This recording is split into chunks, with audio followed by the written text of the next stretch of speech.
of Annual Palestine Forum under the title Israeli Aggression on Gaza Scenarios After the Genocide, at a timely manner after announcing a ceasefire, as all eyes are now directed to the northern parts of Gaza, where the Palestinians, with their perseverance to return to their homes despite the human casualties and the destruction left in the wake of the genocidal war. At the same time, we heard statements from the American president about displacing Palestinians to Egypt and Jordan in attempts to annihilate the Palestinian cause. In light of all this, complications are increasing at the national, regional, and international levels, making it very hard for the Palestinian issue to find a firm foothold. Political pressure on Arab nations, accompanied by a recession and almost a disappeared occupation for the Palestinian cause. At the same time, the occupation state continues its settlement and colonial initiatives and projects in the West Bank, and with the lack of political will to overcome the division as a primary hindrance to encounter great challenges. In such a context, the Palestinian landscape has become quite precarious. Gudu, for those who don't know, Gudu is a character a character that doesn't appear in the play until the curtains are down, and everyone would be waiting for Udo character. And this is akin to our situation, as changes at the regional and international landscape is more like waiting for Godot. Anticipations of external factors and anticipation of regional changes are very hard to get by. The only option remaining is to enforce and reinforce unity and eliminate division. In such declared attempts, the question is posed about the day after in Gaza. Who would rule Gaza politically, and what would be the fate of the West Bank under the policies of settlements and displacements? This panel will address these questions and many others as part of future studies that would anticipate the future of the Palestinian issue in light of ever-increasing complexity. We will discuss the future of Gaza, the future of Hamas, and the American-Israeli projects and plans for the following day or the day after. Dr. Shaath will talk about the Palestinians' political options, whereas Dr. Aid will talk about the needed strategies to reinforce the Palestinian steadfastness. Mr. Hani Almasri will talk about the Israeli-American projects, and we will conclude with Dr. Khalid Hamoud about the future of Hamas. These discussions are not merely academic analysis, but rather a call for a more just and a better future for the Palestinians, consecrating their right to self-determination. This is for drawing future scenarios. We hope that these discussions we would go with strategies and visions with effective understanding of how to preserve our cause. This session being anticipatory, let me warn you that this session will be hard, difficult, and overcharged. Everyone will present their views. However, for time constraints, we might not be able to offer everyone an opportunity to speak. We hope you would understand, and we will try our best to accommodate as many comments and questions as possible. These sessions are complex. Answering questions would take many sessions. And before we commence, please allow me to introduce the panelists briefly. Dr. Yaghi is the Medical Relief Director of Gaza in Gaza Strip, a politician, a political activist, and a human rights activist. He is a physician. Dr. Shaath is an associate professor in civil engineering, and he assumed several roles in the Palestinian government and he played an effective role in reconstruction in Gaza post 2014 war. Mr. Hani Almasri is a founder of the Palestinian Center for Strategic Studies, a political analyst and author. Dr. Khalid Hamoud, a researcher at the Arab Center for Research and Policy Studies. He taught political science at Lucille University, and he's specialized in the movement of Hamas. Now we will start with our panelists. Dr. Aed, please, the floor is yours.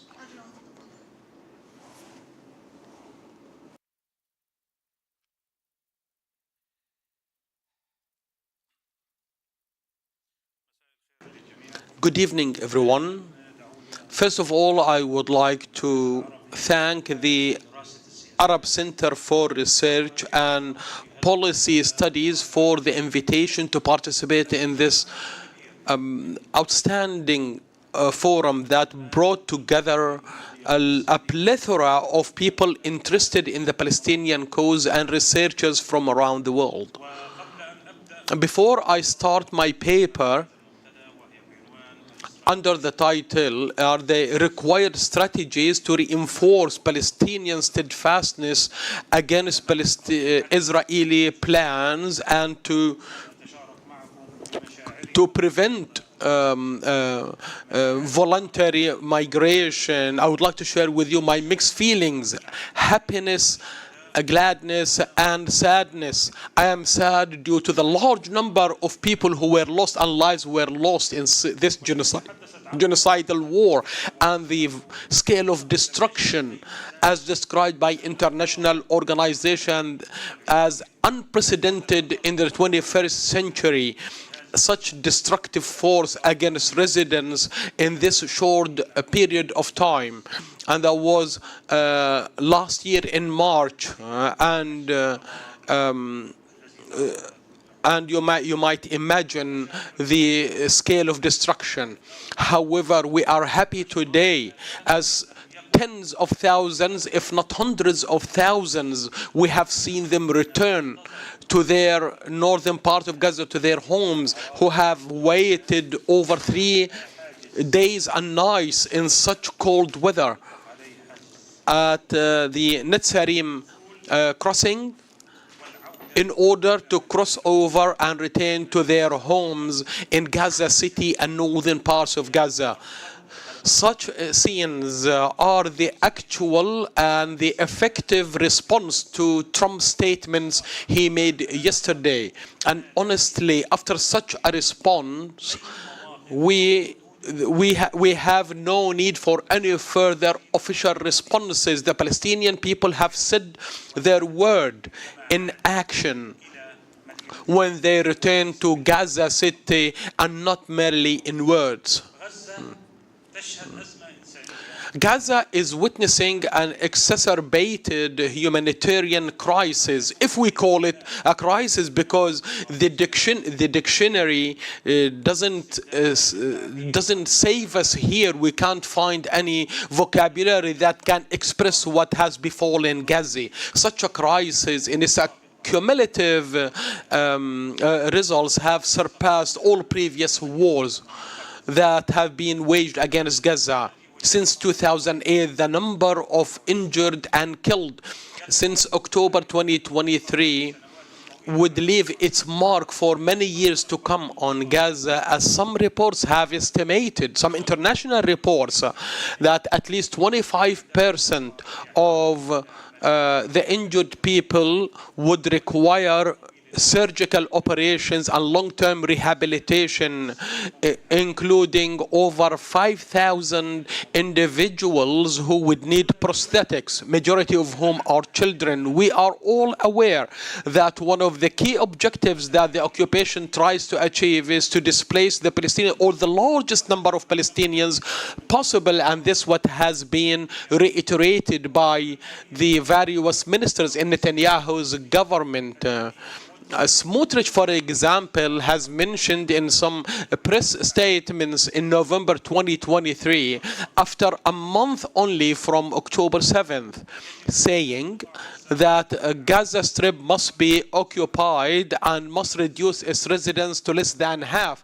And after 1 year, and after Trump secured victory in the elections, he stated again, saying that now this is an opportunity for Israel, with the new elected president over 2 years, to encourage voluntary migration from Gaza. We must remember what one of the Israeli historians, Le Mordechai, in one of his published studies, that the evidence that he has documented points out that one of Israel's objectives is to cleanse Gaza racially by removing as many Palestinians as possible. As we all know, the Israeli military is working towards that, either by force, using force and coercively, and this is what we had seen in Gaza, especially last October, when the Israeli military has destroyed all life supports in Beit Hanun and Beit Lahia and Jabalia. And such destruction and genocide has affected all life supports, including hospitals and critical infrastructure, with the primary objective is to render Gaza unlivable. And 2 days ago, Dr. Azmi mentioned in his lecture, in his opening lecture, that Israel's objective is to render Gaza unfit for human living, and using other approaches, not limited only to force. They are trying to render Gaza unfit for life, to push the Palestinians for voluntary migration. And this what we have seen at the beginning and even during this war, when over 100,000 Palestinians had to leave Gaza temporarily, all for their private reasons, to leave the Gaza Strip. And we must remember that there are over 250,000 Palestinians have left Gaza Strip between the year 2007 until September 2023. Of course, all these figures are scary figures for us Palestinians. However, as I mentioned earlier, that the Palestinians in Gaza today have responded to all the questions that we ought to discuss today. However, in order for me to delve into the paper, the objective is to propose Palestinian policies that reinforce the citizens' strength to counter the Israeli and the occupation's plans. Also, another paper is about potential scenarios for managing Gaza after the end of the genocidal war, and to talk about a national strategy of unity. And the third paper is to present a perception of reconstruction.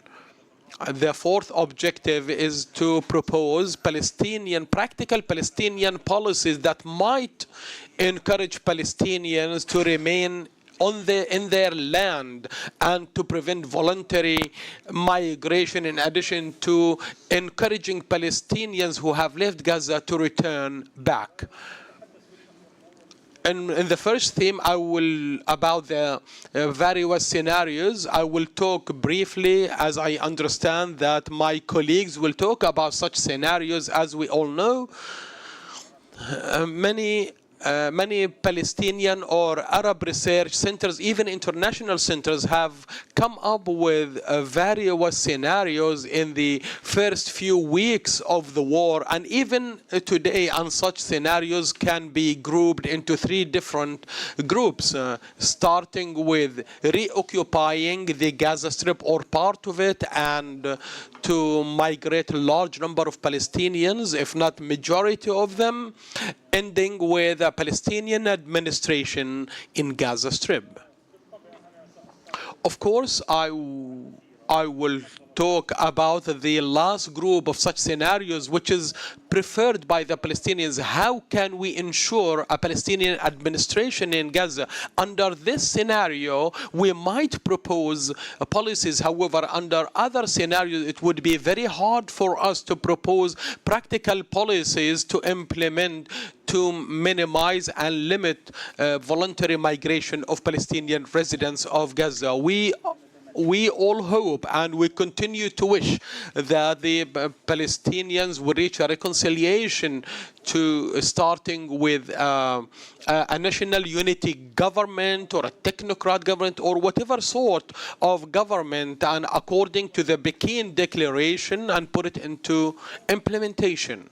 Or if this proves undoable, to form a committee under whatever name. And here I would like to say that a committee, we hope that it would be with a complete Palestinian agreement.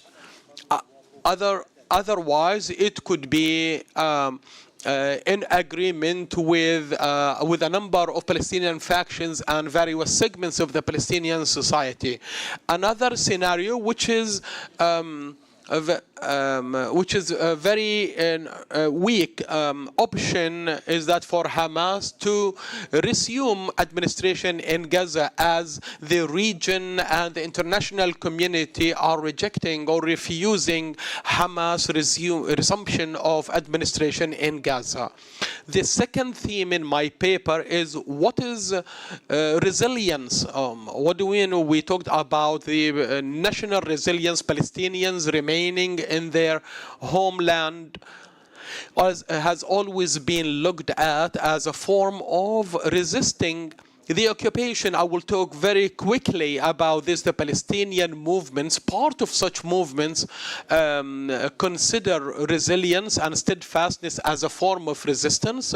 One of the movements in 2021 in their social and political programs is supporting national resilience, supporting their stay on their land is an element of the alternative national strategy towards the primary goal, which is tipping the balance and render the apartheid regime as a loser. Dr. Azmi Bishara said that resilience and steadfastness is the primary objective, is to preserve and maintain the Palestinian land. Edward Said said that resilience and steadfastness is a fully successful tactical approach in the absence of an effective strategy. Some say that Palestinians discriminate or discern between two types of steadfastness, that is passive resilience, that is preserving Palestinians and returning them on their land. The other one is the active one, that is adopting armed resistance, or is by establishing and creating alternative institutions. And this what took place in the 70s and 80s of the last century, as several voluntary national committees have been made, providing various services in terms of aid and medical aid, later on metamorphing into large national organizations such as the Medical Aid Association that provides services in both the West Bank and Gaza Strip. To summarize and give a description of steadfastness, steadfastness for the Palestinians is for a Palestinian individual to hold fast to their land and rejecting surrender, and to maintain the Palestinian cause alive. And this is what we have witnessed today in Gaza. What are the needed policies from us as Palestinians to reinforce and promote steadfastness? Talking about needed steps and policies, we must admit that the Palestinian internal division that has been consecrated and deepened over the last years in light of what the Palestinians have been enduring in Gaza, the West Bank, in terms of increased inflation, and the the feeling of disconcern regarding the future, in addition to the primary reason, namely the occupation and its policies. All these reasons has always had an adverse effect in any national project. So any policies or propositions must consider the following. First, we need to address the cause reasons, including the occupation. Second, we must have faith and conviction of the Palestinian political leadership to have real policies to support their citizens, and such a leadership must have the will to implement such policies. Third, such proposed policies must be based on national unity. Fourth, such policies need collaboration among the various components of the Palestinian society, including civil society organizations and the private sector. Talking about reconstruction is one of the themes that that is in the mind of the Palestinians over the past 10 days.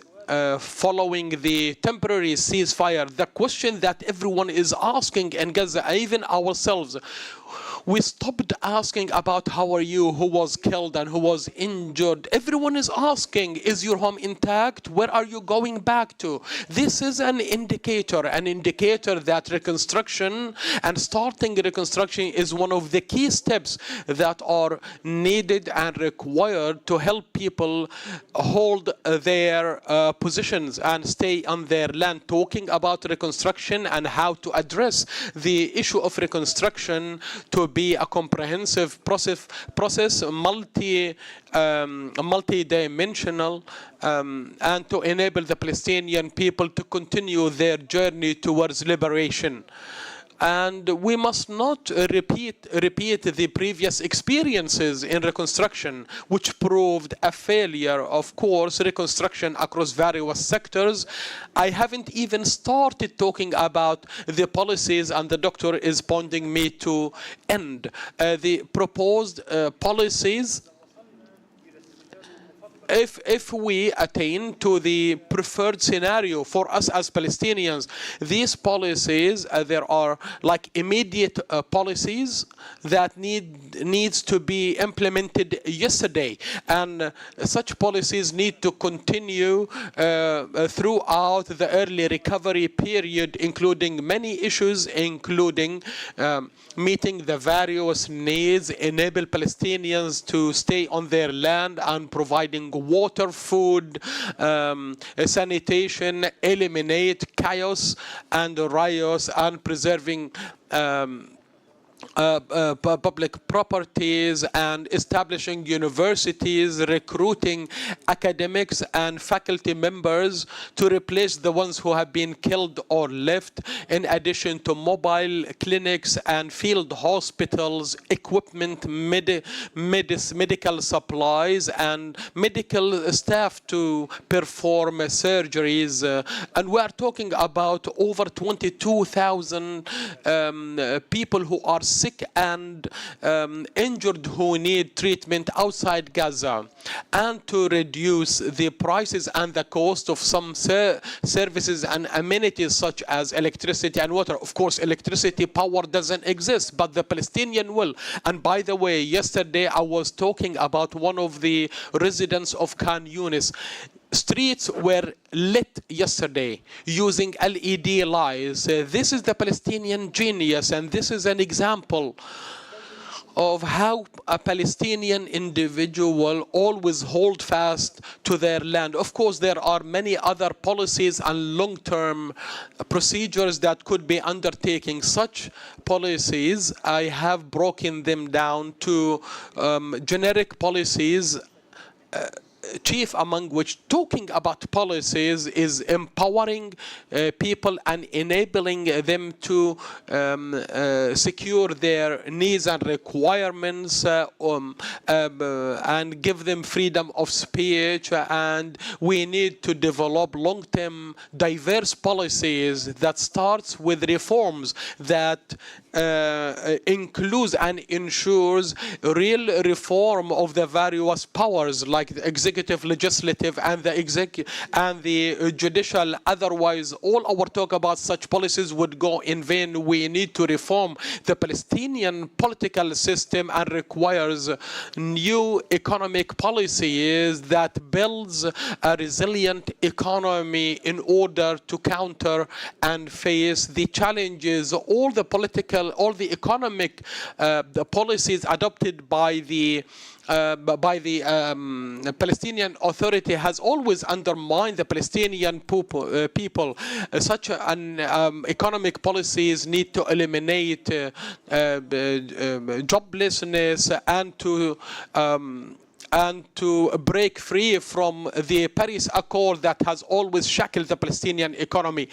Long-term policies starting by the government budget and freeing the natural gas resources, and also the tax issue, and achieving justice in job opportunities, to have clear laws that encourages national investments, and to eliminate monopoly such as the telecommunications company, and to encourage and promote Palestinian products, and to market the Palestinian products, and to boycott the Israeli products, and provide radical solutions across all matters. Of course, this paper talks about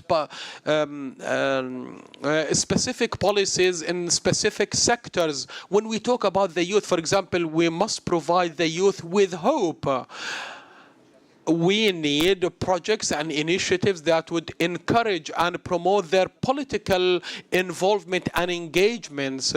And of course, there are policies about the role of women and their status, policies related to the labor and the workforce, and the paper talks about three key sectors: social protection, healthcare, and education. And there is a marginalized group talking about the orphans. Now in Gaza we have over 60,000 orphaned children. In the past we had 30 orphaned children before the war. Now the number of orphans has increased by an extra 32,000. This group of children requires care, welfare, and specific policies that needs to address their needs. Once again, thank you very much for this opportunity.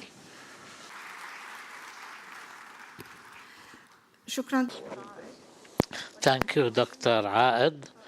Now we move to Dr. Ali Shaath and his presentation.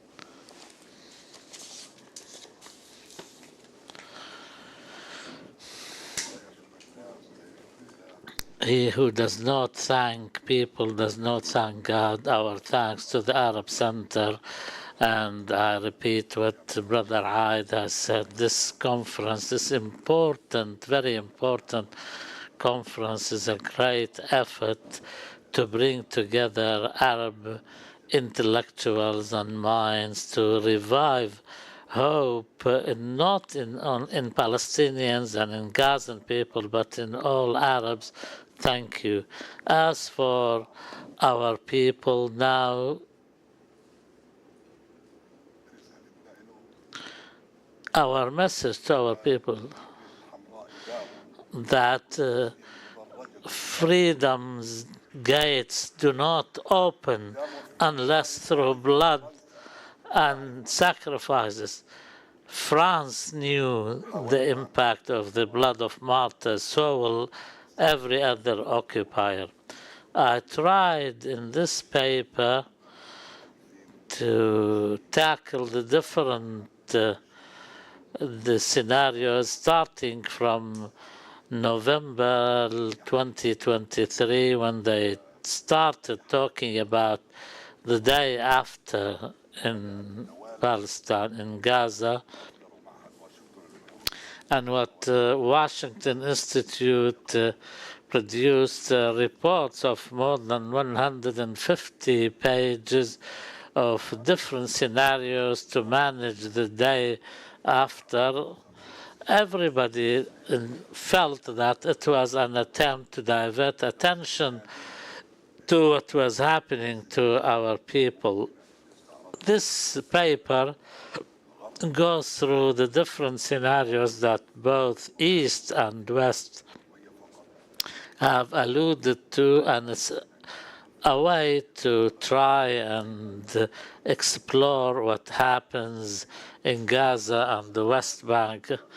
In fact, coming from the West Bank here was a big adventure. Smotrich and Ben Gvir deployed 7 divisions. Now the smallest checkpoint requires you 4 hours to be searched, both you and your vehicle, the vehicle you're traveling in. The scenarios I dealt with are many, but I can divide them into 5 packages. The first package is the continuation of the hegemony of the occupier and losing sovereignty. This can entail the reoccupation of the entire Gaza Strip once again, the establishment of a buffer zone. When they first imposed the so-called plan of generals to have a buffer zone of 1 kilometer in width in the area surrounding Gaza, in addition to the 2 miles to the left to 2 miles to the right, and all these territorial naval borders. In the inside there was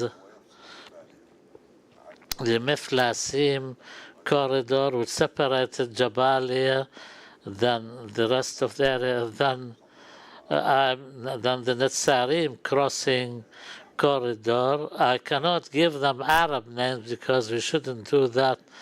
And then the Mirage, and then the Philadelphia, and not Philadelphia, which we call the Salah ad-Din corridor. These corridors,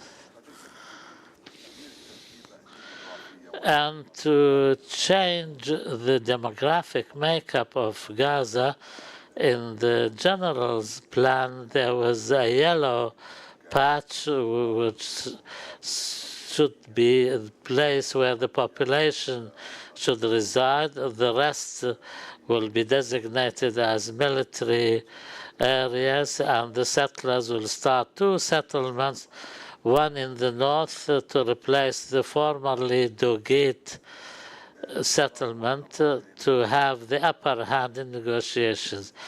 Or the second scenario, to continue the current situation with tightening the blockade. You see now with the aid convoy, I am involved with aid and humanitarian, and there is an UN platform.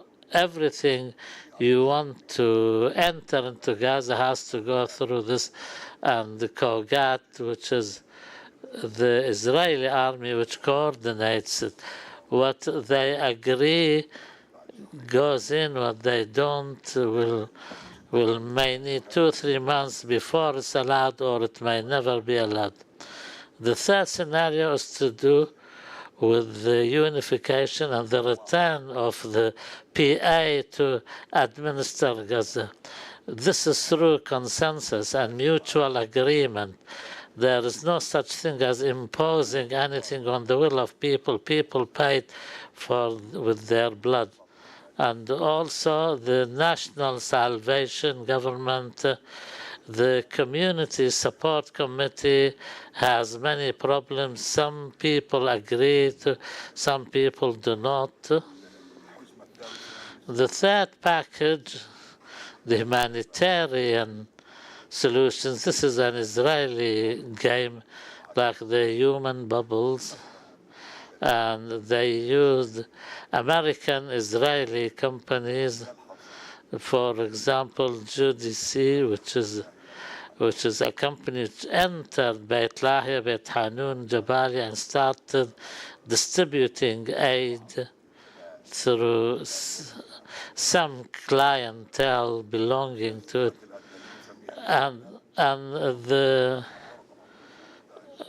this paper was prepared in November, and we presented it at the beginning of December, so we did not expect the ceasefire or the truce, and the minimum, which is the truce with some economic and humanitarian improvements. But the third or fourth package is the international or regional intervention, or a mixture of both.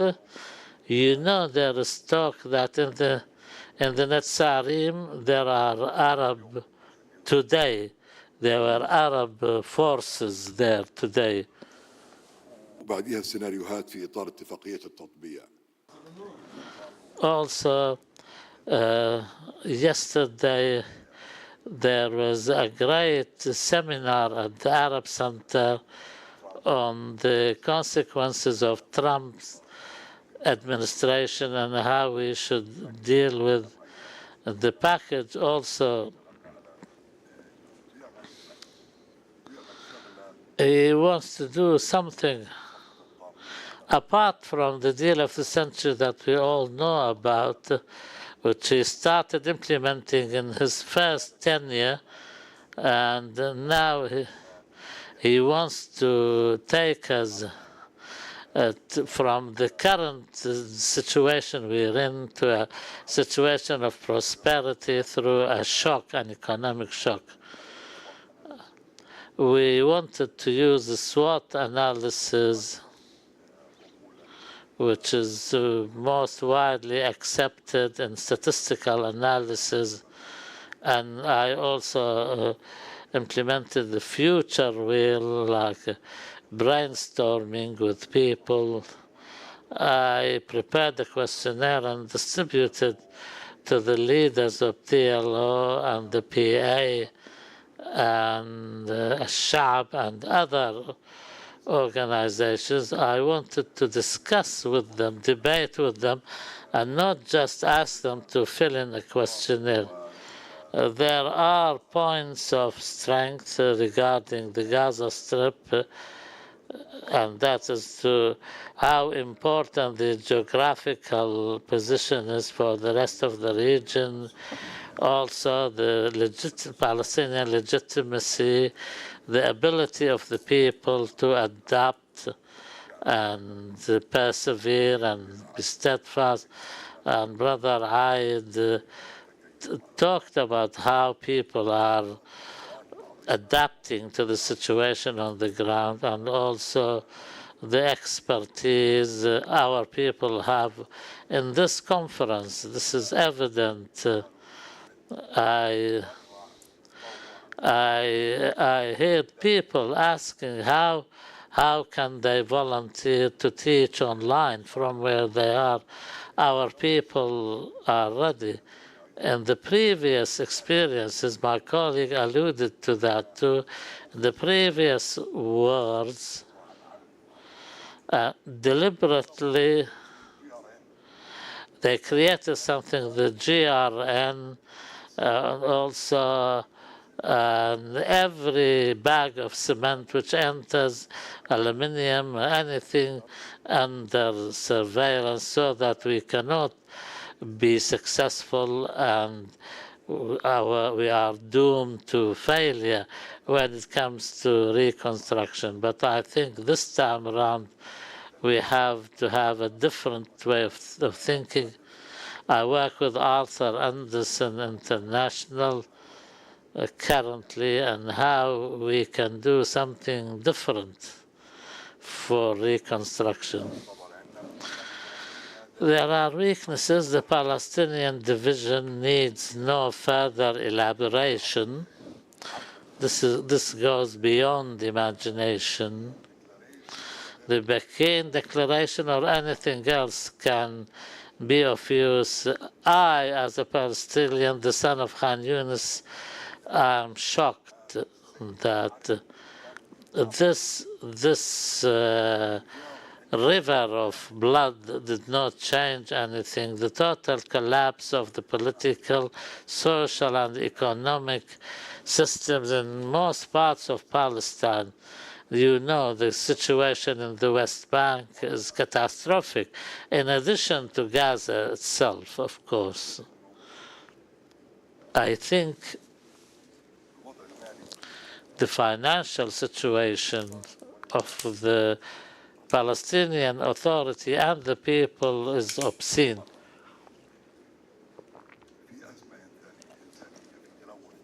There is a humanitarian disaster, there is environmental pollution. There was a beautiful workshop I attended on the environmental impact of what happened to Gaza. There were excellent speakers. Sometimes people overlook the environment thinking it's a luxury. It's not. Personally, I know that the aquifer in the Gaza Strip is entirely polluted, and I know as an engineer to clean this aquifer I'll need 50 years of injecting water to restore the aquifer's healthy condition. There are opportunities, like after all this very expensive sacrifices, the Palestinian cause is back on the agenda at the Arab level, regional level, and international level, and we have to think out of the box as to how we can utilize this. Maybe we can get some political gains and make political gains, sovereignty gains, to restore the Arab dimension is important. Now the Palestinian-Israeli struggle and conflict, we should not forget that it is an Arab-Israeli conflict in the first place. All these structures require rethinking, building international and Arab partnerships. The Palestinians in the diaspora, we salute them. They did a lot to support, and I think their efforts in America during the elections, in Europe, in the Arab Gulf states, at university level, I think we should also not forget our diaspora communities in a more creative way. The love and emotions and passion should be translated to a driving force. Maybe the aggression can't be repeated or started again, resumed, or the Gaza is divided. As for the political choices or the main drivers for that, the politics, the humanitarian situation, the security situation, the environmental situation, the security questions, these are the main drivers of the comparative study, or the analytical study for that matter. The first scenarios linked to the continued occupation, that the status quo or the reoccupation of the Gaza Strip would lead to exacerbate the situation, the humanitarian suffering as a result of the unjust Israeli policies and the weakness in the Palestinian performance. Also, we need settlements at the domestic level, either the return of the PA to Gaza or a national unity government or national consensus government.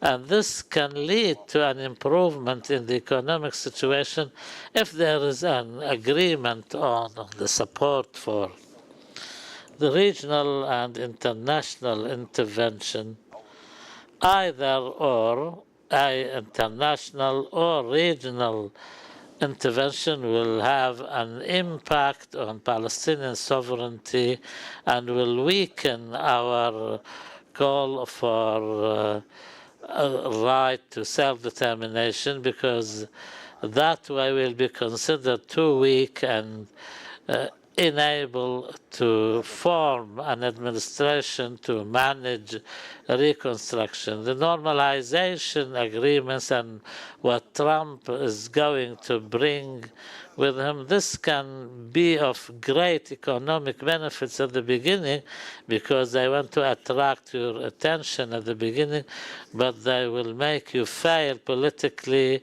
and as far as your sovereignty and rights are concerned.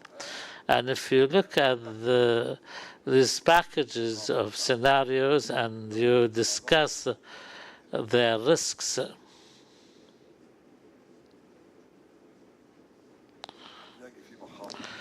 you'll see there are many risks. I will not delve into deeply, but I want to say the first package of occupation will destroy everything. Even the Palestinian dream will end. The humanitarian bubbles and the policy of the minimum is it will have an humanitarian and economic thing. All of this is the result of the analysis. And the same thing applies to the second package of Arab and regional and international administrations or the local self-rule, Palestinian self-rule. The Community Support Committee, I analyzed that, and the return of the Palestinian Authority and the National Salvation Government, I analyzed the impact of that and the impact of recovery and reconstruction. These are terms we as Arabs do not. These are translation, which by recovery we mean the basic services provided to people. This will impact on the packages from very negative to positive.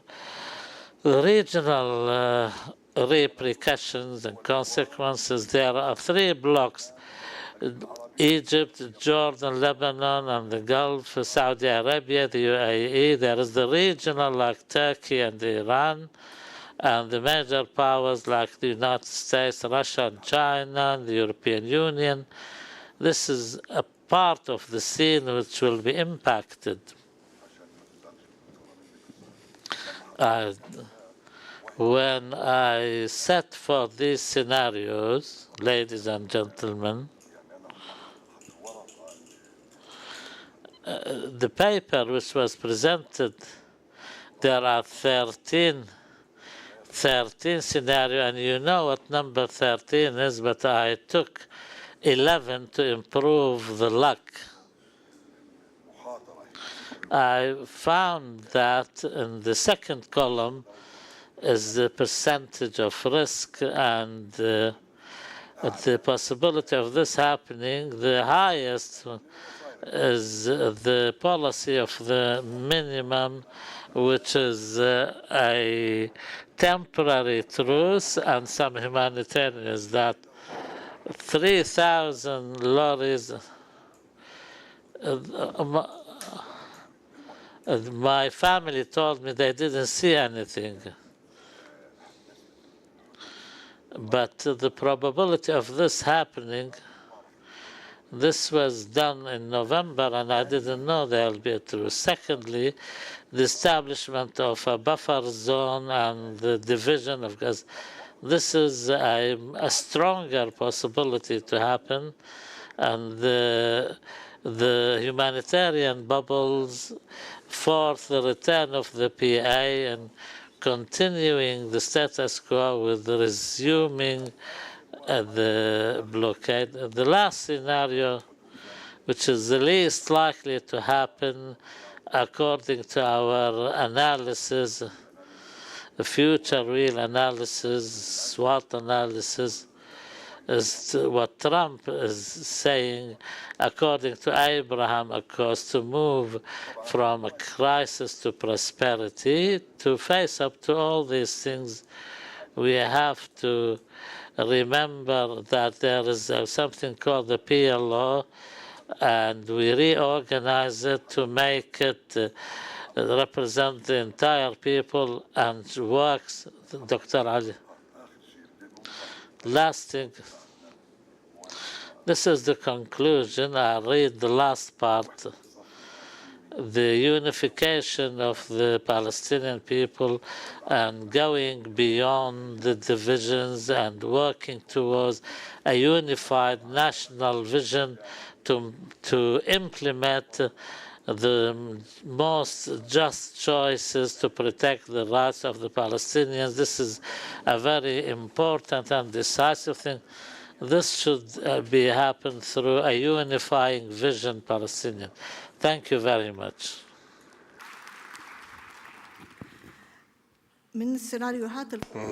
From the Palestinian scenario to Israeli-American projects, a presentation by Mr. Hani Almasri.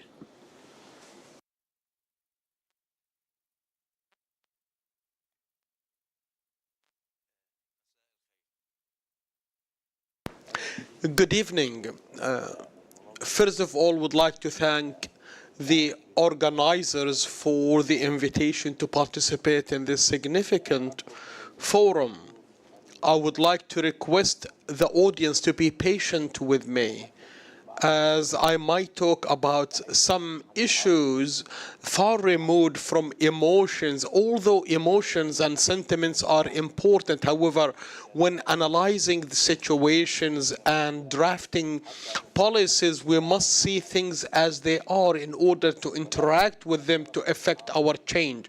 However, if emotions mix with reality, wishful thinking would be an approach for political analysis, and this leads to nowhere. Also, my approach is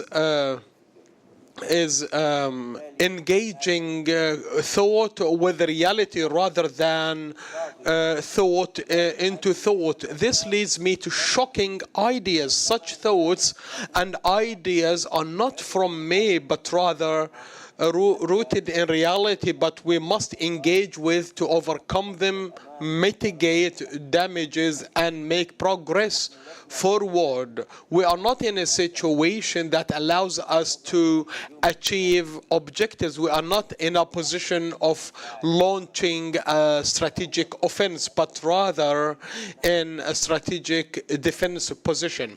So we need to talk about the current situation. The war hasn't been decided yet. There is an interim ceasefire. It's not yet decided, still ongoing, and could be resumed either militarily or in other political and economic shapes and forms. I visited Syria after 4 years of victory, and people would ask me that Syria has sustained victory. I would tell them it's too early. Until now, there is nothing final. No final realities, and the economic and uneconomic embargo and the remnants of and the political Islam in Syria indicates that the battle hasn't yet been decided. And in Gaza, it's too early to celebrate any victories. Yes, we might celebrate Palestinians' return from the south to the north. and celebration is in order. But however, this doesn't mean that the battle has come to an end. On the contrary, it hasn't finished yet. There is a genocidal war. 200,000 casualties among injured, missing, and killed. And the Gaza Strip has been rendered unfit for human living. And the division has continued and has gone deeper. Despite the genocidal war, the division has been reinforced, and those who have been optimistic about unity started saying that it's not possible in the foreseeable future, at least. And therefore, priority and the criteria for resilience is to ensure the end of the war, return of the displaced people, and reconstruction. We must evaluate each and every step based on these objectives. And based on this, there is a rationale of some shocking ideas and thoughts that I might share with you. It's not time yet to conduct an overall evaluation of the war, as it hasn't been decidedly finished. However, we can have a preliminary evaluation. It's a war that came before time, and its outcomes has changed the landscape in the Middle East. There is an epic and legendary steadfastness and very brave resistance by the Palestinian resistance, and unparalleled bravery, unlimited achievements. However, the outcome is that the Middle East has changed. Where is Syria?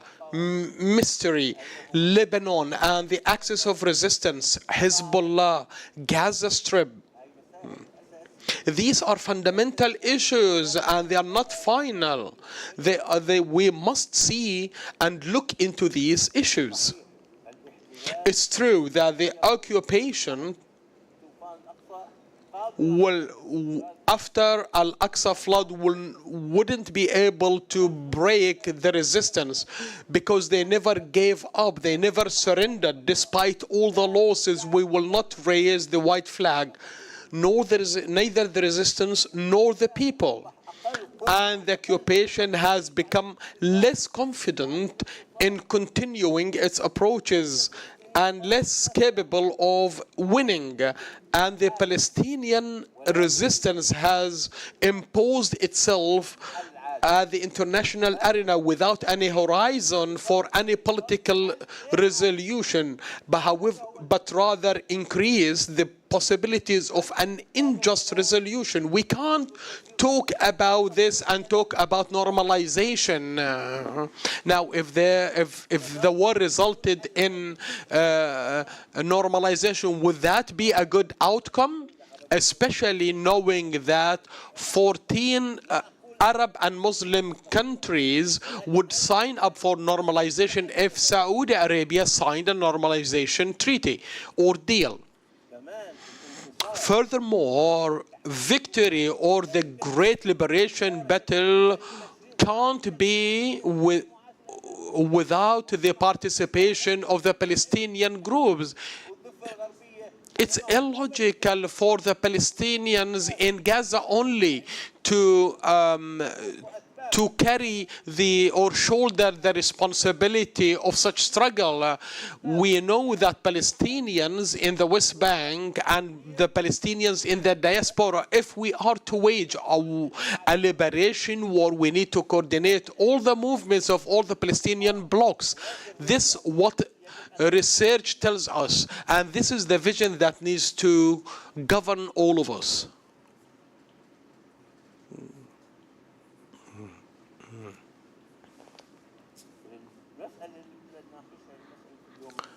The topic of discussion is the next day. Israel, despite the international community has pressured Israel to define the day after. However, Israel rejected to define the day after. The reasons is that there are division between the Israeli government, the Israeli military, and the Israeli opposition. So every topic can take a long time, but there were differences between the Israeli government, the American administration, Europe, Arab countries, and the rest of the world. Netanyahu wants a next day that includes settlements, occupation, and displacements. However, the intelligence agencies said that we will talk about the next day once the war is decided. Yeah, it's true that Netanyahu wanted to stay in power, but this is not enough. They thought that they can achieve decisive outcomes in this war.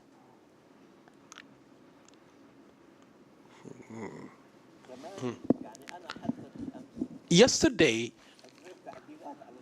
I have modified some of the points that I wanted to talk about, especially with some changes, and Trump's statements warrants changes because what we write is not engraved in stone, and we can't know the future. When Trump says those statements, it doesn't mean that he would be successful. We can cause him to fail, and we can cause him to fail because he's a man of deals. Mere statements are not enough, and simply the movement of our people from the south to the north is not the end of the story, because I'm talking about displacing our people from Gaza. This is something that has been ongoing since 1948. In addition to that, a zone in Sinai desert has been prepared and set up to accommodate the Palestinians, and American projects have been proposed to the Palestinians by the American administration, and that the United States would rent double the size of Gaza Strip in the Sinai Desert for 90 years. This was proposed in last July, and I visited Gaza 2 years ago, and people talked to me about details. This is not something that came out of nowhere. There are plans and plots, and every time to try to implement it, they are faced with resistance, and they try again and again. In addition, they will use reconstruction, aid, and relief to achieve the objectives that they couldn't achieve, and this is very important. If we don't have the appropriate political awareness and the appropriate actions in place, they might be able to accomplish some of the objectives that they couldn't, or some of them. And we Palestinians, we are known that we fight very well, but after the battle, we lose what we accomplish. Go back to history. First Intifada, the 1936 uprising always has been the case. A lot of struggle that is wasted in the political arena. People who wants to make quick wins, some others who don't want to invest anywhere, and these things we must be aware of us. And now if Hamas given the opportunity to be recognized, if the Palestinian President Abu Mazen doesn't want to stay, and I'm happy about Trump's statements yesterday for one reason, because the Palestinian president's day was a very bad day, because he was counting on joining hands with Donald Trump. Donald Trump makes the lives of the moderates very hard,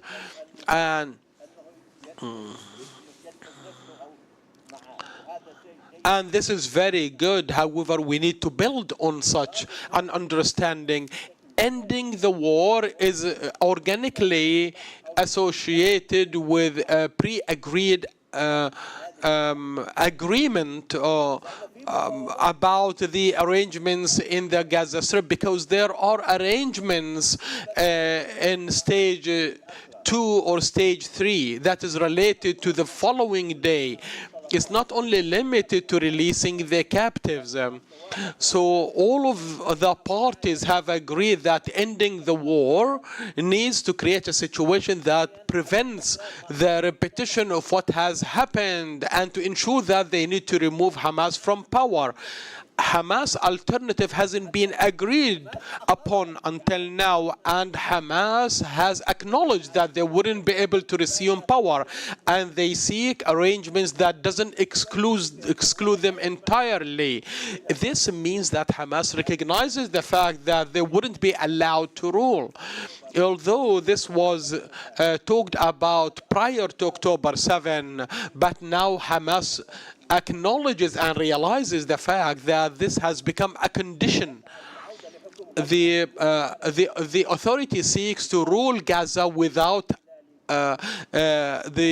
without engaging with Hamas, and Israel seeks security control and the right to intervene at any given time. The United States and the Arab countries involved are rejecting the return of the occupation and support the authorities. However, with conditions. After reforms, they want to reform the authority, not against corruption, but rather reduce the powers and authority of Abu Mazen to give it to some other factors in order to change the curriculum and incitement in the media and to undermine, and to increase the power of the authority to stand up against the resistance. And I stand witness that Mahmoud Abbas is very good at one thing, that he wouldn't give a chance to anyone who would succeed him. That's why. And after 2 years of maneuvering, he decided that Ruhi Fatouh would succeed him after he dies. And he has and people were very sad because there were more than one individual who would be vice presidents, and he has played his game as customary of him. The Palestinian Authority rejected a national unity and agreement government because they rejected interference. That's why outside actors have taken the Israeli considerations. Talking about the support committees under different names has been proposed on the 17th of October by the Washington Institute, written by Dennis Ross, Robert Sataloff, and David Makovsky. In essence, 10 days after Al-Aqsa flood,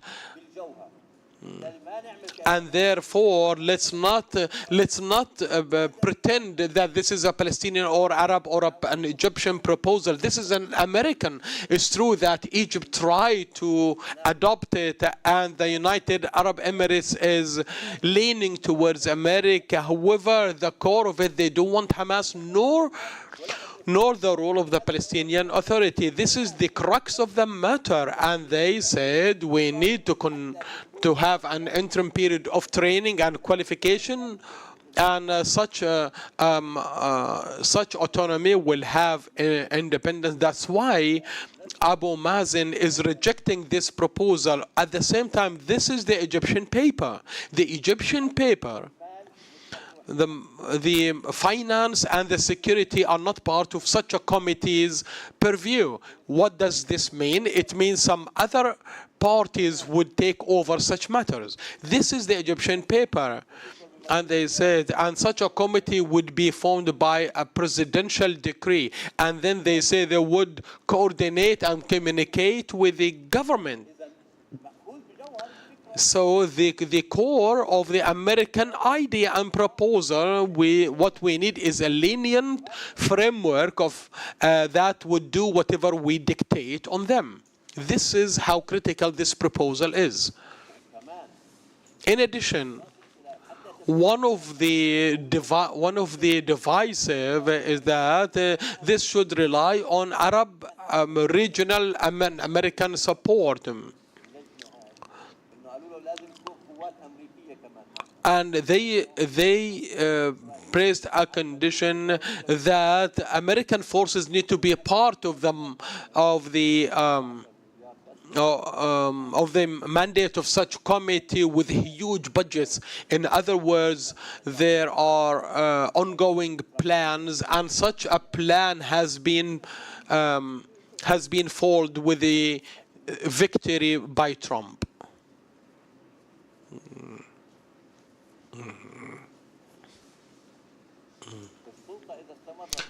If the authority continues to reject a unity government and the support committee are risking overstepping. However, the factions shouldn't count on, and I've heard from official Egyptian sources that they wouldn't undermine Abu Mazen. No, this is only for smoke and mirrors rather than something in reality. As we run out of time, I will talk about several scenarios, and this is based on studies rather than my personal analysis. The Masarat Center has conducted such a study, and outcomes of such study are not pessimistic. Although we have conducted a survey with 136 experts participated in, the scenarios are as follows. Resume Israeli military occupation is the most probable 38%. PA taking over rule in Gaza 22%. Forming a local government with local figures 12%. External administration or international administration at 10%. Continue to work with Hamas 0%. Despite the fact that some experts who participated were from Hamas. The conclusion is that no one is of the conviction that Hamas would continue to rule Gaza, and forming a national unity government is 18%. This means that we need to choose between what's bad and worse, and therefore I propose the following. Hamas and the other factions and groups, if the authority is to continue as they are to reject national unity and the support committee, they need to ask the authority to take over Gaza, as the authority would reject that, or rather Israel wouldn't agree.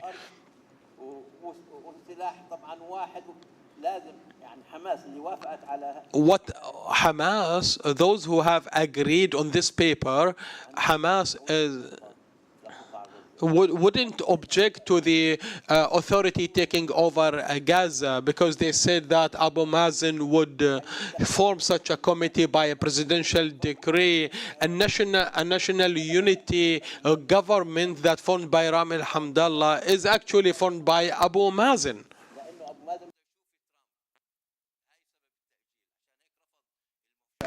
That's why he rejected talks about an American committee, and he rejected the steps towards a social support or societal support committee. That's why I believe Hamas can make a great change if Mahmoud Abbas agrees this is good, and the resistance needs to express willingness, because this is not a phase where we need to resume armed resistance, we need to engage in discussion about the new vision, because the rules of the game have changed radically. What's the Palestinian program? What are the appropriate strategies for such a phase? This is the kind of discussion we need to engage with.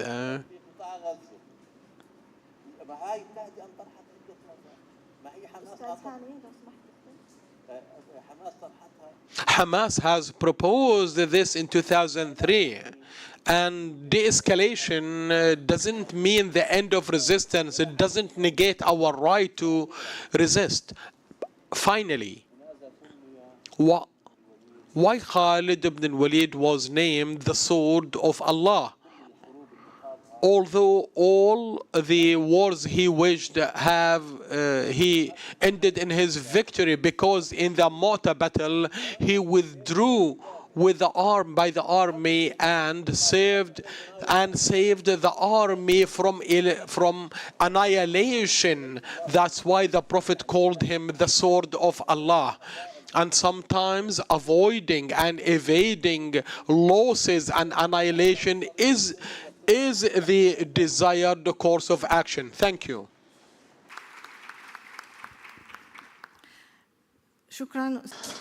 Thank you, Mr. Hani.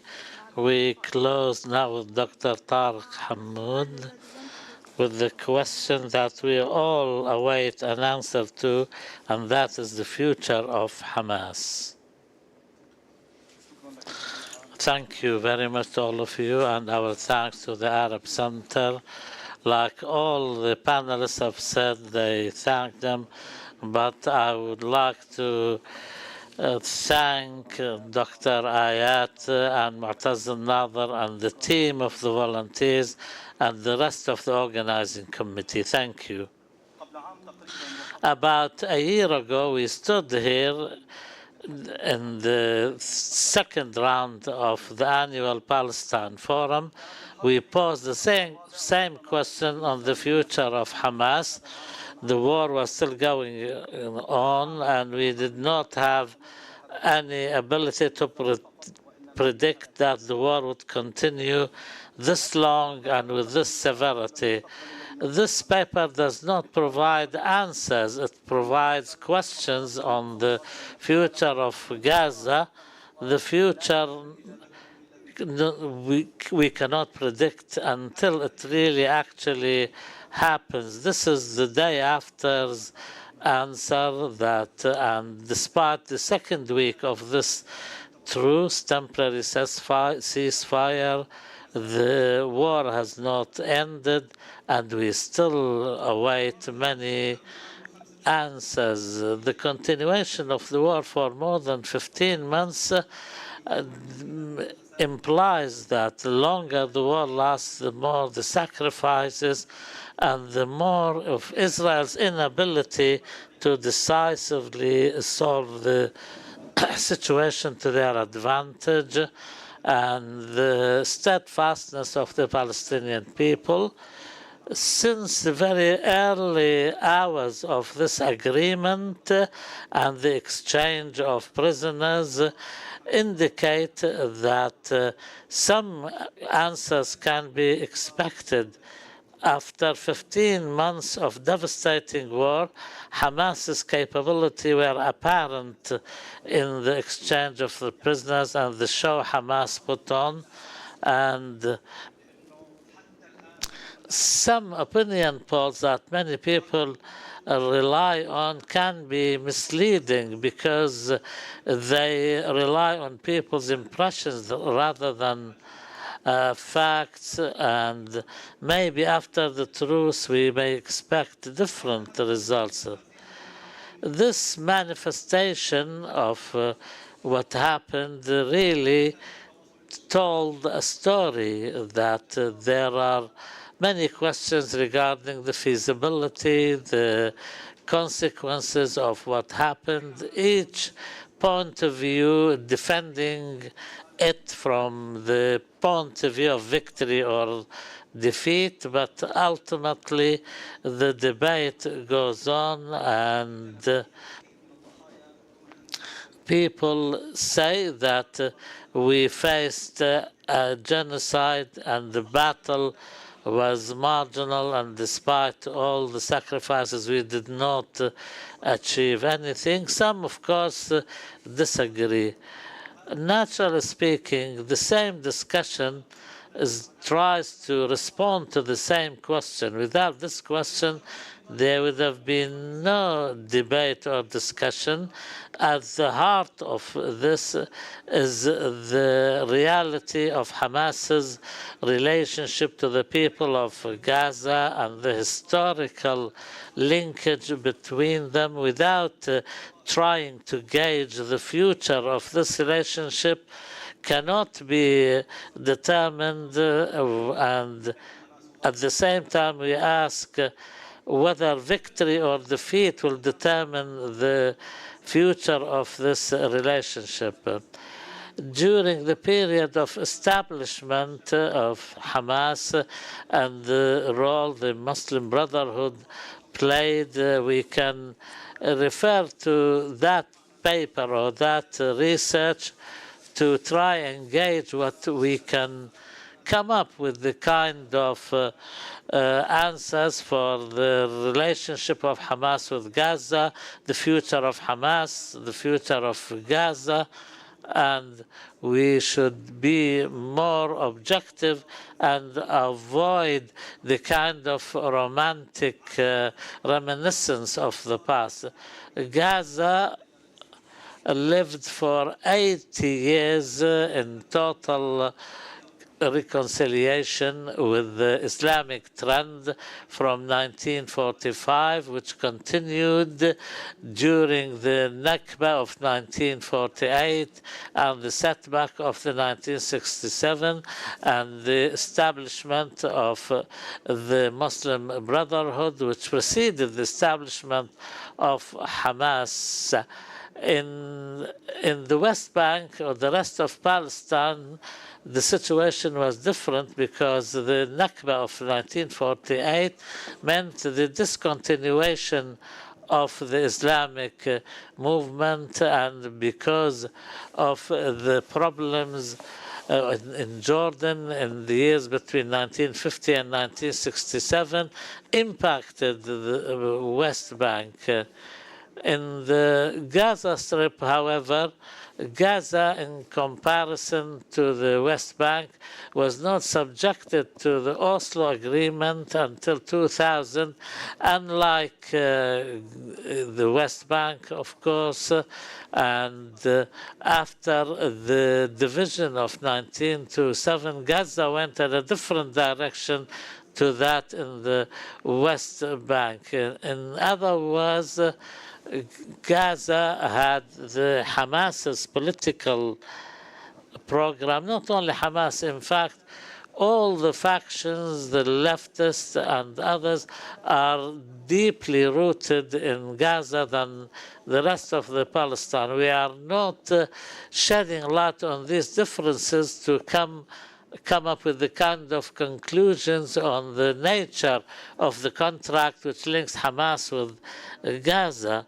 But in a relationship which lasted more than 8 decades, if understood correctly, can help to explain the psychological readiness for people, whether to do with war or peace, and in the formation of the awareness of the communities and to impact the views of these people. Parts, if not many, of the Gazan people, when they came out to salute the members of Hamas's armed brigades, reflects on the feeling of a large swathe of the Gazan people. But yet the situation is not finally determined, but if we take into consideration the objectives of the war of genocide and how some families were completely wiped out, in the opinion of some, there were by and large families associated with Hamas. Sometimes there are testimonies that there were some people who were targeted and put under surveillance when they are outside the house. But once they go inside the home, the entire home the family home is targeted and everybody is destroyed. And the application of some AI apps like Where is Daddy and others are mentioned here, which are used by the Israeli army and in an attempt to create a disconnect between Hamas and its community of support. If Hamas is to go back as a determining political governance in Gaza in the future, is a question talked about even Hamas. I think even Hamas itself does not want to be the exclusive authority, but it wants to be part of the authority. There is also at the same time the collective awareness of people in Gaza cannot accept the complete breakdown of Hamas after decades of this relationship. I think this is a very pertinent question, and the question also can be mentioned about Fatah,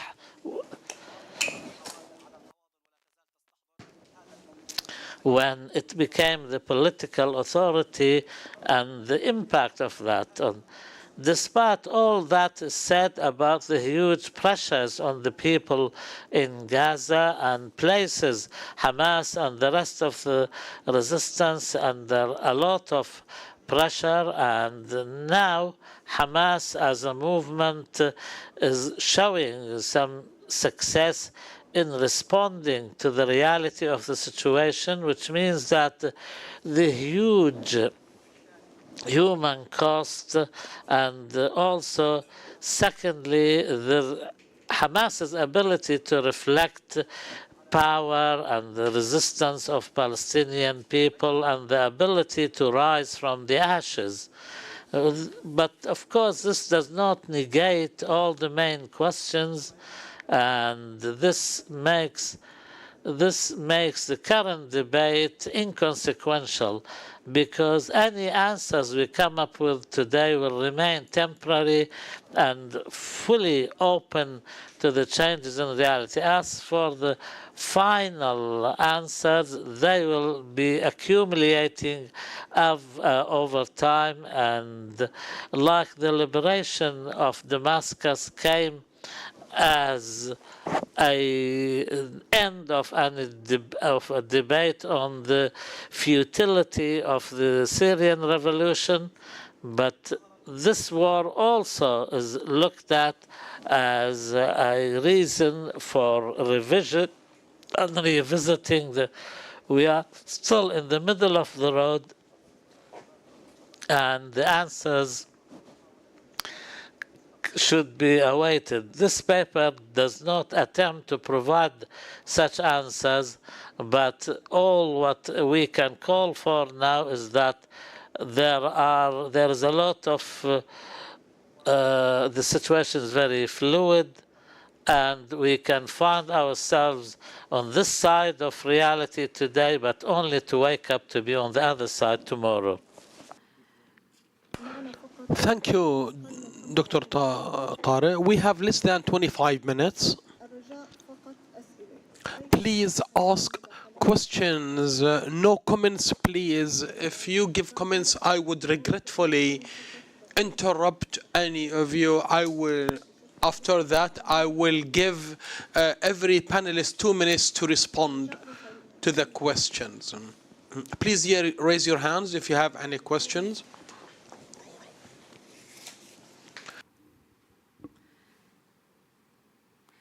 الميكروفون هون والميكروفون عند الأستاذ هون عشان نكتب.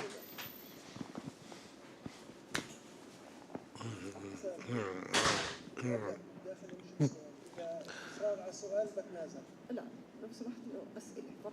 Thank you.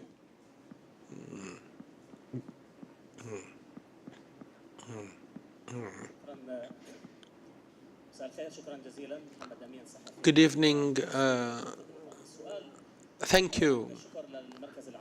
First of all, I would like to thank the Arab Center for such a forum as we media personnel are exposed.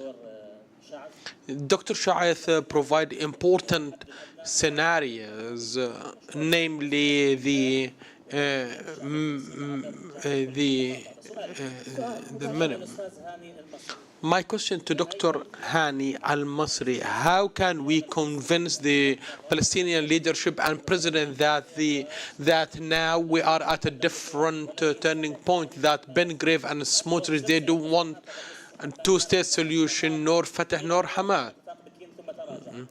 Because there are contradictory statements.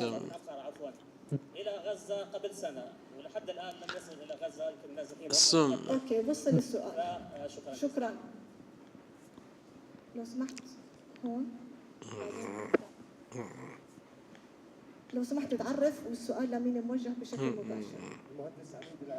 my name is Amid Given the numbers and information, I hope that recommendations would include a call to conduct a workshop to identify the needs in Gaza. Please, if you have a question, please. My second question to all the panelists: isn't it more appropriate with the in light of the grim performance is to call for reviving the PLO? Thank you. My name is Amjad. I have two questions. My first question is in light of all the presentations. I know that there is uncertainty. My question is the outcome of this war is a draw because Hamas won and lost and Israel won and lost. My second question, don't we expect that there are collapses in Israel?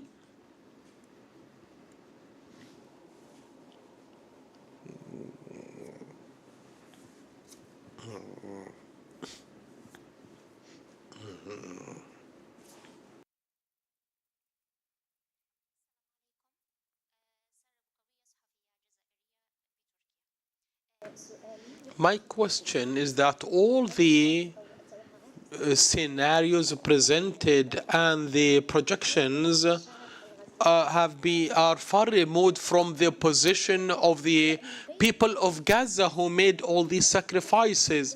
Such scenarios include that the Palestinian authorities rule in Gaza. The question is, would the people of Gaza and the Palestinians of Gaza would accept for Gaza to become a second Jenin, or would they accept to be ruled by the Palestinian Authority? And their options would be.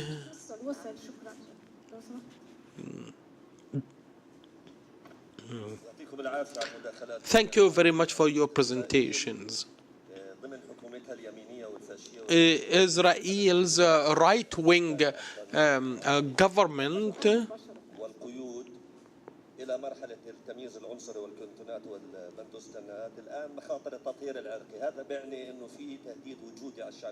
it means there is an existential threat against the Palestinian people. I believe the interventions needed to talk about reviving the PLO. No, excuse me, we said no comments. We said no comments by anyone. And only questions. Do you have any other questions?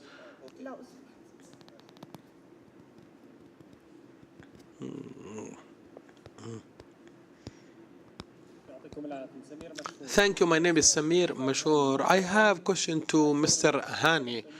what is the role of the Palestinians in diaspora in Jordan, in Lebanon, in the GCC states, or in Europe?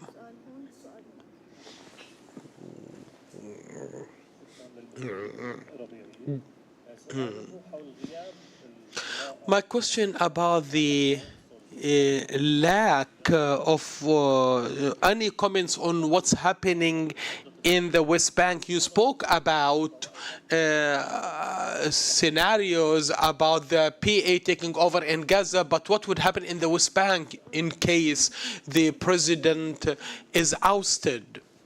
Let's take two more questions.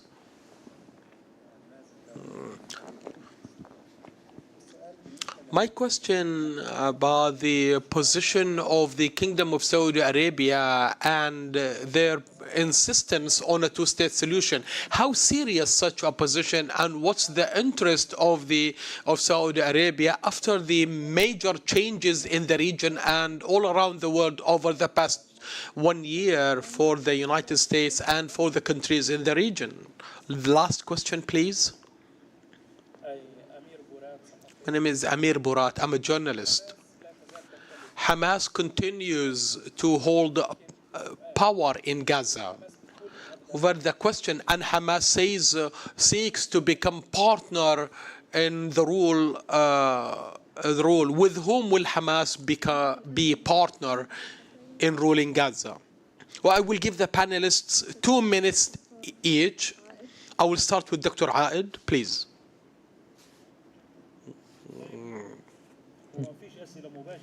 I didn't hear any direct questions, but I would like to comment on the scenarios in Gaza post the war, and I hope the war would come to an end.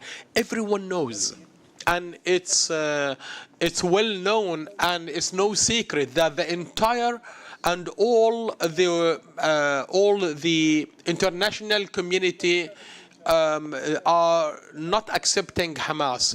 The Palestinian Authority is unacceptable to rule Gaza. These are statements by Israel, and there are some other countries are rejecting the Palestinian Authority in its current form to rule Gaza.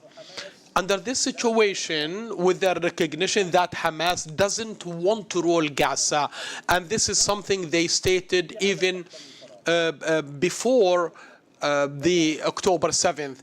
However, nature doesn't accept vacuum. We have seen the interim ceasefire.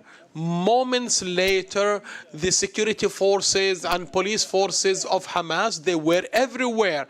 If we reach to stage 2 without agreeing on who's going to rule Gaza, there would be a de facto situation, whether we like it or not.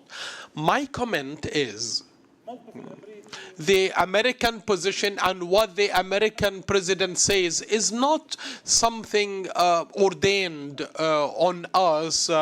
There are the day of the century, there are risks and there are threats. However, we have a potential to resist.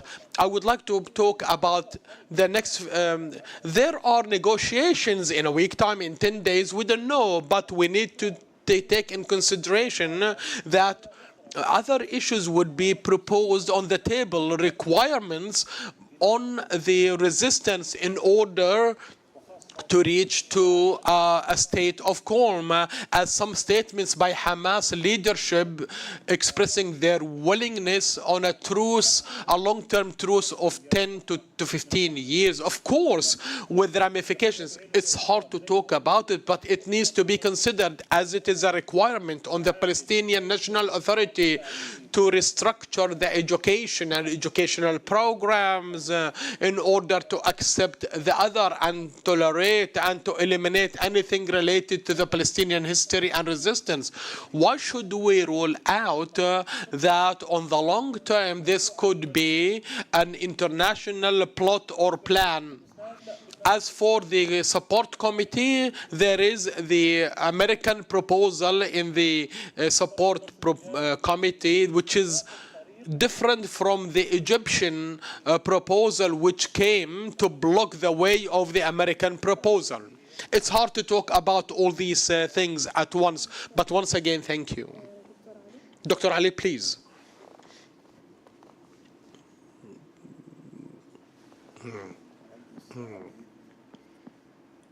Mr. Amid, thank you for your proposal. It's a brilliant idea that this topic or these topics requires a workshop to identify requirements, needs, and to identify potential scenarios.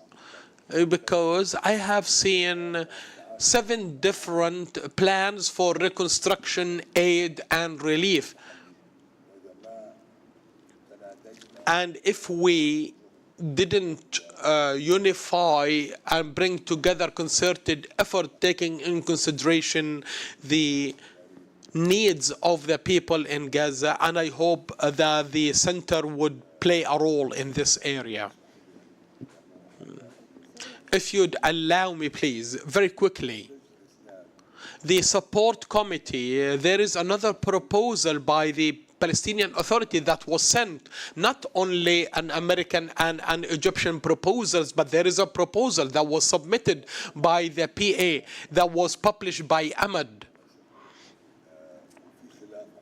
And there is controversy. The lady from Algeria, what you said is true. We don't have the right.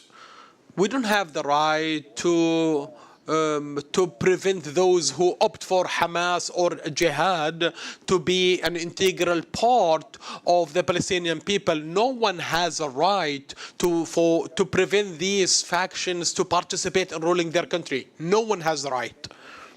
Mr. Hani, how can we convince the president? The matter is not about convincing the president. If the genocide didn't push him to unity, and even before the genocidal war, he rejected partnership. Now he has additional reasons, as the Trump staff advised them not to agree with Hamas, otherwise he would pay a heavy price.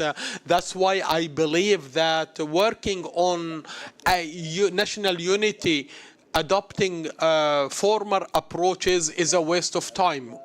We need to engage progressive national and leftist forces and figures to present models and to press for change. We are not required to perform a coup or a revolution under occupation, but rather a pressure that forces change. As for the support committee, my latest information is as follows. A delegation of the PLO that went to Cairo proposed that the need to form 2 committees presided by ministers, and Egypt responded by saying that an independent executive committee member, and things stopped here, and we don't know what came after that. As you observe, there are maneuvers and buying time rather than responding effectively to the current situation. As I said, that criteria on judging something, anything that supports reconstruction and ending the war, any efforts towards these objectives would be of service to the Palestinian people and would serve the resistance. And we need to revive the Palestinian national movement based on new realities and learned lessons, including reviving PLO, not to preserve it as it is.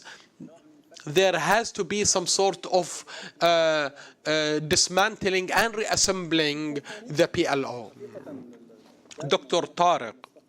Yes, honestly, talking about the future is a hard question. Either we need to take it easy, or we start performing reading crystal balls.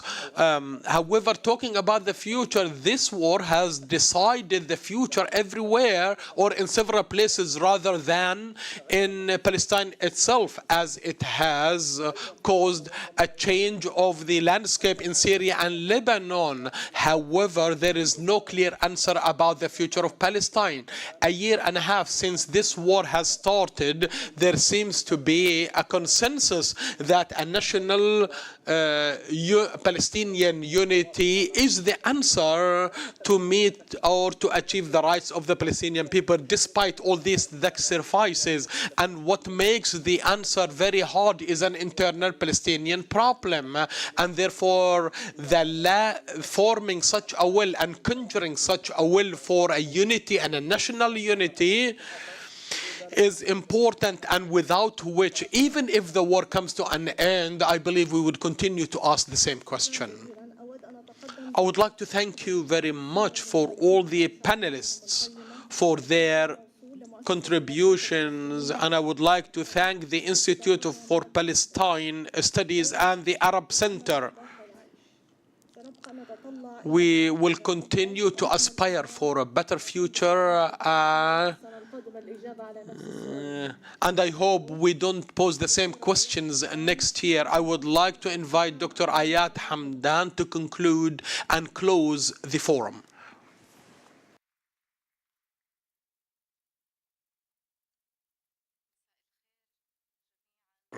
Good evening, everyone.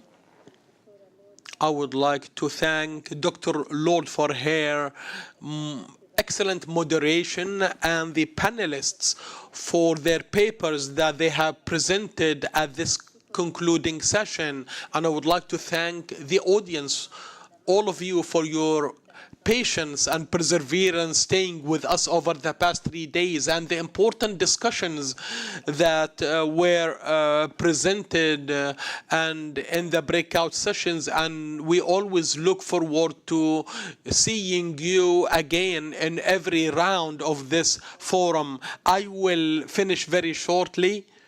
I just would like to express the due thanks and gratitude with the panelists with the conclusion of the annual Palestine Forum in its third round. I would like to express my thanks and gratitude to all the participants and researchers who have participated this year for all their efforts and the papers presented and the modifications. As you know, that this forum is a scholarly forum where presented papers would be educated. Such papers were selected from among over 560 proposed papers. 200 papers have been selected. So I would like to congratulate those who participate, and I also would like to thank those who registered to participate and attend the activities of this forum on their own expense. As you know, this forum is open to be attended by everyone who's interested in the Palestinian issue in general. I would also like to thank all my colleagues who have contributed to organizing this forum at the Palestinian Institute for Palestine Studies, including Khalid Faraj, Majd al-Malki, and Mais Abu Ghosh. I would also like to thank Mr. Azmi Bshara, is the father of this forum, and for his interest and support for all the researchers and scholars who are interested in the Palestinian issue, highlighting the significance of this issue at the regional and the Arab level. And Mr. Azmi Bshara has dedicated a number of seminars, public lectures, books, and many research papers. I would also like to thank all my colleagues at the Arab Center, namely Ms. Maryam Houari, Rand Al-Ashhab, and Mr. Ihab Bashir. My colleagues, Nagam Al-Aqad, Mu'taz Al-Nadir, and Omar Khalid, my colleagues at the website and social platforms, Abi Lewis, Abdel Men'im Shutur, Mahmoud Mutawi, Ihab Hawarin, Wajd Bshara, Anas Samhan, Naji Rizq, Maryam Hani, and Ahmed Idris. The ladies, Mr. Iman Qaddura, Lina Khadr, Abdul Wahab Swaisi, and Nabil Hussein. my colleagues at the designing section, Mr. Jiddawi and Ahmed Helmi. At the finance section, Qais Samara and Abdurrahman Qasim. And all the volunteers from the Doha Institute for Postgraduate Studies for their contribution to the success of this forum. I would also like to thank all the moderators for their effort and everyone who has contributed to the success of this forum. I would also like to thank all of you in this session and our followers on social media platforms, and until we meet again in other rounds of this forum in the future. Thank you.